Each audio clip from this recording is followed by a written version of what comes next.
Yes, good morning everyone. सभी को सुप्रभात। और आज हम सभी लोग बहुत ही इम्पोर्टेंट टॉपिक को कवर करने वाले हैं और इसका नाम है कि हाई कोर्ट में केसेस कैसे चलते हैं। तो हाई कोर्ट में केसेस कैसे चलते हैं, कैसे फाइलिंग करना चाहिए, केस का प्रक्रिया कैसे होती है, ये सारी बातें जितने भी यंग लॉयर्स हैं उनको समझने में बहुत दिक्कत होती है, कई साल लग जाते हैं। तो आइए आज हम इस 15 मिनट में इसको पूरे प्रोसेस को समझेंगे, राइट। तो आज के इस प्रोसेस में हम लोग दो बातें समझने वाले हैं। एक तो हाई कोर्ट में सुनवाई कैसे होती है, केस फाइल से लेकर डिस्पोजल तक पूरा उसका स्टेटस देख लेंगे।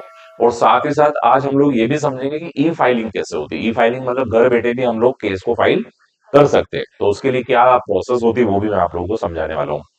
जितने भी स्टूडेंट्स लाइव हैं, कि आप सबको वॉइस क्लियर आ रही है, बोर्ड का पिक्चर क्लियर है, सभी लोग प्लीज कमेंट करके एक बार बताएंगे। और ये भी बताएंगे कि आज का टॉपिक आपको कन्वे हो गया, सभी लोग प्लीज कंफर्म कीजिए। तो सभी लोगों को पूरा ध्यान दीजिएगा, 15 मिनट पूरा फोकस करेंगे तो अभी पूरा समझ में आएगा। तो आज का टॉपिक क्लियर हो गया। Today we are going to understand stages of the high court cases. High court cases की स्टेजेस देखेंगे कि हाई कोर्ट में केस कैसे फाइल होता है और कैसे उसकी स्टेज चलती है। और आखिरी में हम लोग समझेंगे ई ई फाइलिंग। ई फाइलिंग मतलब केस को कैसे फाइल ऑनलाइन किया जाता है। तो ये जो लेक्चर है आज, ये यंग एडवोकेट्स के लिए बहुत इंपॉर्टेंट है। जो लोग हाई कोर्ट में प्रैक्टिस करते हैं या करने वाले हैं, तो उनको हाई कोर्ट की वर्किंग को समझना पड़ेगा कि हाई कोर्ट की कैसे वर्किंग होती है, मतलब हाई कोर्ट किस प्रकार काम करता है।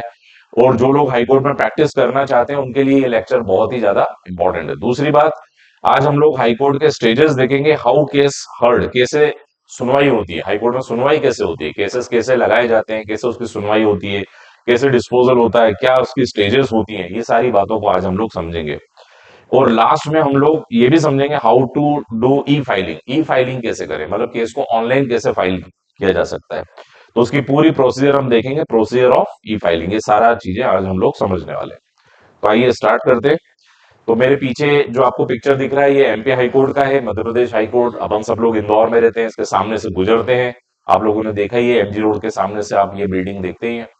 और जो लोग प्रैक्टिस करते हैं, तो चूंकि मैं आज जो प्रोसेस बताने वाला हूँ वो एमपी हाई कोर्ट के हिसाब से, जो एमपी हाई कोर्ट की वेबसाइट है उसके हिसाब से आपको बताने वाला हूँ।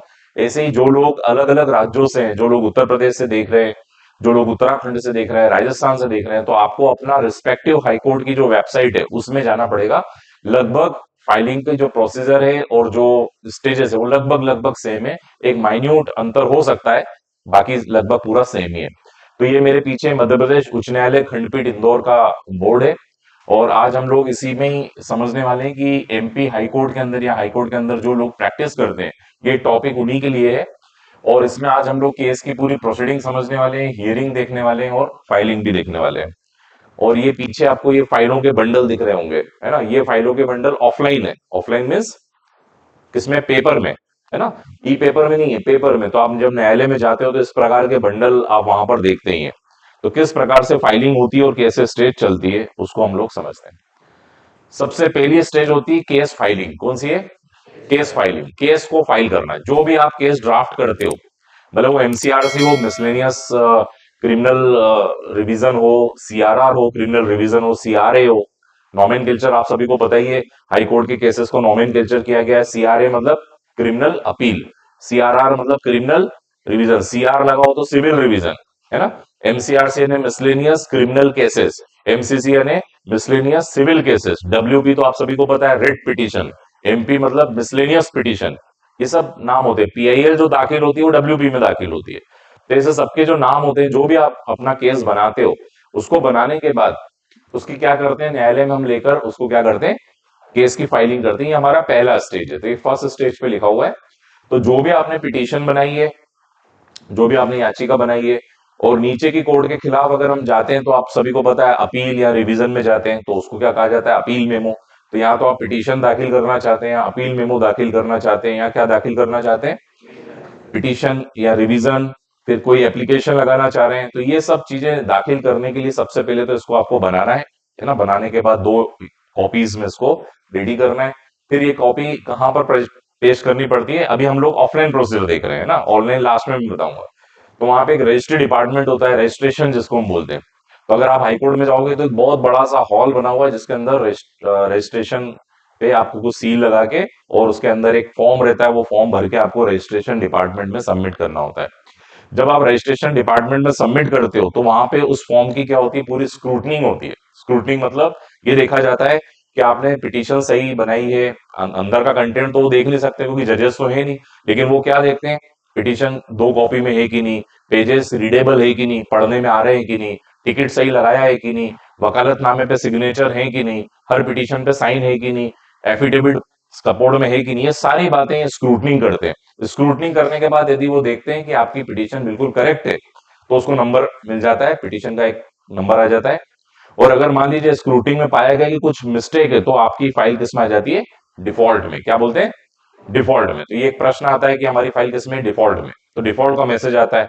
डिफॉल्ट मतलब उसमें कोई दोष है, यानी पिटीशन में या फाइल में जो भी आपने दाखिल किया उसमें कुछ ना कुछ क्या रह गया है, कुछ कमी रह गई है। कमी कौन कौन सी हो सकती है, कोर्ट फीस हो सकता है आपने पूरी नहीं लगाई हो, वकालतनामे पे कोई टिकट अगर छूट गया है, कोई पेज क्लियर नहीं है, रीडेबल नहीं है, पढ़ने में नहीं आ रहा है, कोई आपने जो फोटोकॉपी लगाई है वो फोटोकॉपी पढ़ने में नहीं आती। तो ये सारी प्रॉब्लम जो बोर्ड पे जज साहब के पहले जाने के पहले ये लोग देखते हैं। कौन देखते हैं, रजिस्ट्री।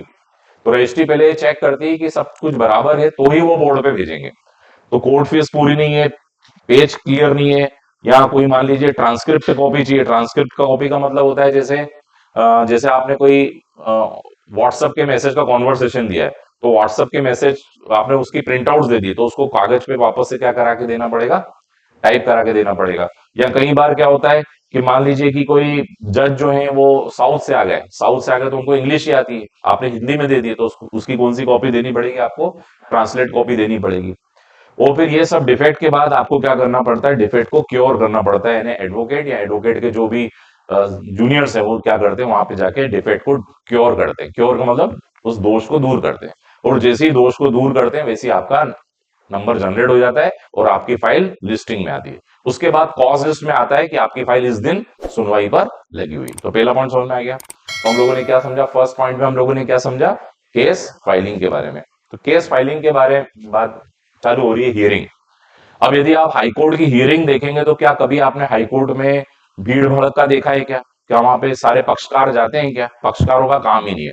क्या आपने वहां पे कटघरा देखा है, कटघरे में कोई गवाहियां चल रही है, हाईकोर्ट में ऐसा भी नहीं देखा है। तो यहाँ पर सुनवाई कैसे होती है हाईकोर्ट की, तो हाईकोर्ट की सुनवाई में यहाँ पे कोई एविडेंस नहीं लिए जाते हैं, एविडेंस लेने वाला पोर्शन ही नहीं है यहाँ पर। एविडेंस तो सब कहाँ पे ले लिए जाते हैं, सब निचली कोर्ट में। निचली डिस्ट्रिक्ट ही नहीं, तहसील भी हो सकती है। तो निचली कोर्ट मतलब सबऑर्डिनेट कोर्ट में, वहीं पे ही सारे एविडेंसेस होते हैं। जो भी ट्रायल चलनी होती है वो नीचे ही चलती है। तो यहाँ पर ना तो एविडेंस चलने वाला है ना ही ट्रायल चलने वाला है। लेकिन इसका एक अपवाद है, इलेक्शन याचिकाएं जो होती है, इलेक्शन याचिकाएं मतलब जो इलेक्शन पिटीशन है, चुनाव याचिका, निर्वाचन याचिका है, उसमें यहाँ पर क्या चलता है, ट्रायल भी चलता है, यहाँ पे बिल्कुल गवाहियां भी होती है। तो वो अपवाद है। पर वो आप समझ लीजिए 1000 केसेस में से क्या कितने केस हैं, ओनली वन केस, 999 केसेस में तो यहाँ पर कोई ट्रायल या कुछ भी होना नहीं है। तो यहाँ पर कोई विटनेस नहीं आता है, ना ही इसको कोई कटघरे में यहाँ पे खड़ा करना पड़ता है। इसलिए आपने हाईकोर्ट में कटघरे भी नहीं देखे होंगे, कहा कहीं कटघरे भी नहीं लगे हुए। यहाँ पर तो क्या होता है, सीधे जैसे आपकी फाइल आती है तो कॉल रिकॉर्ड, नीचे से क्या किया जाता है, रिकॉर्ड कॉल किया जाता है। रिकॉर्ड समझ गए, नीचे चूंकि आपने क्या करी, अपील लगाई है, रिवीजन लगाई है, कोई एप्लीकेशन पिटीशन लगाई है, तो उस केस के बारे में आपको क्या, नीचे वाले केस में जो सुनवाई हुई थी उसका पूरा क्या मंगवा लिया जाता है, अभिलेख मंगवा लिया जाता है। अभिलेख मतलब रिकॉर्ड मंगवा लिया जाता है। और इसका एक्सेप्शन मैंने बताया कि इस चीज का एक्सेप्शन क्या है, इलेक्शन याचिका है। क्लियर हो गई यहां तक। इसके बाद सुनवाई दो प्रकार से होती है, एक होता है एडमिशन हियरिंग और एक होता है फाइनल हियरिंग। इसको समझना है आपको। एडमिशन हियरिंग होती है या नहीं तो फिर फाइनल हियरिंग रहती है। आप लोगों ने वहां पर बोर्ड, डिस्प्ले बोर्ड देखा होगा। डिस्प्ले बोर्ड पे जैसे कोर्ट नंबर लिखा रहता है, court number 1, court number 2, court number 3, और यहाँ पर मामला क्या चल रहा है, इसमें लिखा रहता है मेट M1। एक एक एक तो देखो एसबी होती है सिंगल बोर्ड, और एक कौन सी होती है, डीबी। तो एसबी के आगे M1 लिखा हुआ है, मतलब मोशन हियरिंग का केस नंबर कौन सा चल रहा है, 1। तो जो मोशन हियरिंग यही रहता है, एडमिशन। और एक होता है एफ, एफ यानी फाइनल हियरिंग। तो दूसरी होती है फाइनल हियरिंग। एक होता है एडमिशन हियरिंग और एक होती है फाइनल हियरिंग। एडमिशन हियरिंग क्या होती है, तो एडमिशन हियरिंग का मतलब होता है पहले तो ये कोर्ट देखती है कि ये केस डिटेल में सुनने लायक है कि नहीं। तो जो आपने केस रखा है तो पहले तो न्यायालय देखती है कि क्या इसमें इतना कोई लीगल पॉइंट है कि जिसको लंबी सुनवाई की जरूरत है, कि इसको एडमिशन स्टेज पे ही क्या किया जा सकता है, सुनवाई की जा सकती है। अब जैसे जमानत की याचिकाएं, जितनी भी जमानत की याचिकाएं क्या होती है, क्या लंबी सुनवाई होगी, जमानत तो हाथों हाथ ही तय होती है। तो एमसीआरसी में फाइल होती है, मिसलेनियस क्रिमिनल केसेस में, तो वो डिटेल में सुनने की आवश्यकता नहीं है, इसलिए वो सब मोशन 1 इन मोशन की जो फाइलें होती है वो जल्दी जल्दी 2-2, 3-3 मिनट, 5-5 मिनट में क्या होती है सुनवाई, 10-10 मिनट, 15 मिनट सुनवाई खत्म होती है।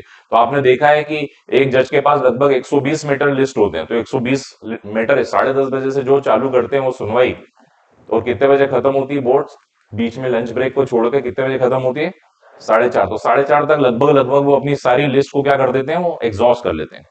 जो नहीं पहुंच पाए, जैसे 150 केसेस हैं और 120 पे 4:30 बज गया, तो बाकी 30 केस को बोलते हैं नॉट रीच केस। क्या बोलते हैं? नॉट रीच, मतलब यहां तक सुनवाई नहीं हुई, 120 तक हुई। तो ये 120 कैसे हो गए? क्यों? क्योंकि कौन से चल रहे थे? एडमिशन, जिसको मोशन हियरिंग भी बोल सकते हैं। तो एडमिशन पे केस सुनने लायक है, डिटेल में सुनने लायक है कि नहीं। तो ये एक प्रकार से फिल्टरिंग होता है। ये कौन सा प्रोसेस होता है? फिल्टरिंग प्रोसेस है। पर मान लीजिए फाइल ऐसी है कि जिसमें बहुत ज्यादा समय लगने वाला है और वो सुनने वाली फाइल है, इसको सुनना चाहिए, इसमें कोई लीगल पॉइंट है, तो प्रारंभ में ही निपटा दिया जाए, उस केस को कहा जाता है एडमिशन, यानी एडमिशन पे उसको निपटा दिया। और नो लीगल पॉइंट ये कब होता है? अगर मान लीजिए कोई लीगल पॉइंट नहीं मिलेगा तो न्यायालय एडमिशन पे ही क्या कर देता है, उसको डिसमिस कर देता है। और मान लीजिए लीगल पॉइंट मिल गया तो उसको एडमिट कर देते हैं। एडमिट करने का मतलब ये होता है कि अब इस केस को किस पे रखा जाएगा? फाइनल हियरिंग पे रखा जाएगा। तो एडमिशन होने के बाद वो केस कहां चला जाता है? फाइनल हियरिंग में। इसमें एक चीज और होती है, अगर मान लीजिए final disposal at the admission case, पहले ये दो होता था। पहले जब जब हाई कोर्ट जब सुनवाई करती थी तब इस टाइप से ही चलता था, लेकिन धीरे धीरे अभी कोर्ट की बर्डन बढ़ गया है, कोर्ट के ऊपर बहुत ज्यादा केसेस आ गए, तो आजकल न्यायालय क्या करती है, ये किसी भी लॉ में नहीं लिखा हुआ है, कोर्ट ने खुद ही अपने हिसाब से इसको डेवलप किया है, final disposal at admission case. तो कई केसेस अर्जेंट मैटर के होते हैं तो उसको न्यायालय फाइनली ही उसको क्या कर लेता है, एडमिशन केस पर इसको फाइनली डिस्पोजल करता है। और ये केस की सुनवाई भी लंबी लंबी चलती है, ऐसा नहीं कि एक ही दिन चलती है, कई दिनों तक चलने लग जाती है। समझ में आया यहाँ तक? तो दो प्रकार की स्टेजेस समझ में आ गई। पहली स्टेज क्या पढ़ी हम लोगों ने? फाइनल हियरिंग और सॉरी एडमिशन हियरिंग, और दूसरी फाइनल हियरिंग। यहां तक समझ में? अब अपन यहां पर मान लो एडमिट हो गया तो केस किस पे चला जाता है? Final hearing. और फाइनल हियरिंग बहुत लंबे समय तक चलती है, आप सभी को पता है। अभी अगर हम हाईकोर्ट की बात करें तो 2006-07 की जो फर्स्ट अपील है वो अब सुनी जा रही है 2025 में, 2006-07 की। तो आप समझ रहे हो नंबरिंग बहुत इसमें लंबी, एक तो सुनवाई भी लंबी होने वाली है और उसको लिस्ट होने में भी क्या लगने वाला है, न्यायालय के सामने फाइल आने में भी कई साल लगने वाले हैं, क्योंकि पुरानी जो एडमिटेड फाइल है अभी वो कोर्ट उसको निपटा रही है, उसमें कई साल भी लग जा रहे हैं, इन्हें कई साल फाइल को आने में। और इसमें क्या दिया जाता है, डिटेल में जजमेंट दिया जाता है। Is it clear?